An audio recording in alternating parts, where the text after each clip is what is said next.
Ayan guys, ito na yung final look ng ating cake. So, for this video, ipapakita ko kung paano ko ginawa ang topper na yan. Tata at 50. Ayan siya guys. So, nandito nga pala tayo sa Photoshop. So, dito ako nag-layout sa Photoshop. At ang pinakabit ko talaga na font dito is itong Hello Honey Personal Use. Ayan.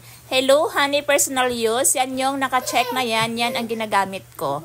At ito naman yung photo paper na ginagamit ko din from Koye RC Glossy Photo Paper. High definition na siya, high whiteness, and high waterproof. 260 GSM. So far guys, ito yung pinakamaganda or magandang klase talaga na photo paper sa lahat ng nagamit ko. Kasi ito is waterproof na talaga siya. Legit siya na waterproof siya. Hindi talaga siya nababasa pag nadikit yung photo paper sa pinaka-icing ng cake. At legit na makapal na din siya, 260 GSM. Ito naman yung likod niya at ito naman yung harapan niya.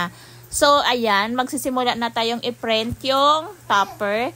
So, ayan guys, pupunta lang tayo ng files. Tapos, ayan, i-run na kaagad natin, ipiprint na natin to. Nakasetting na kasi ito siya guys, kaya dire-diretso na. Pag nirun mo yan siya, then dire-diretso na yan. So, yung printer natin is Epson and ang model niya L3210. Ayan siya guys, 'di ba? Super ganda ng topper. Oh, tsaga-tsaga muna tayo guys habang hindi pa ako nakabili ng Cricut cutter kasi talagang super mahal din nun guys. At ito na nga guys, ginugupit ko muna siya yung mga excess na kaya naman gupitin ng gamit ng gunting. Ayan, ginugupit ko muna siya dahan-dahan. Mabilis lang siya dito dahil nga naka time-lapse na tayo. Pero sa totoo lang talaga, super bagal talaga ang paggupit niyan. Siyempre dahan-dahan kasi baka magupit natin yung pinaka-letters. O di nasira na. Lalagay lang or nag-iiwan ako ng kunting, ano ba tawag ng pinaka-border niya. Ayan, para hindi naman siya super payat talaga. At sa totoo lang guys, kahit nagugupit ka pa lang gamit ng gunting, talagang masakit pa din siya sa kamay. Yes, masakit pa din siya dahil andun yung pressure guys. Yes, andun yung pressure kasi yung ingat na ingat ka ba na hindi mo siya hindi mo pa putol yung pinaka-letters. Tapos, ayan, after niyan is, ayan, gagamit naman ako ng precision knife and dapat meron tayo dapat cutting mat guys kasi matulis yung precision knife.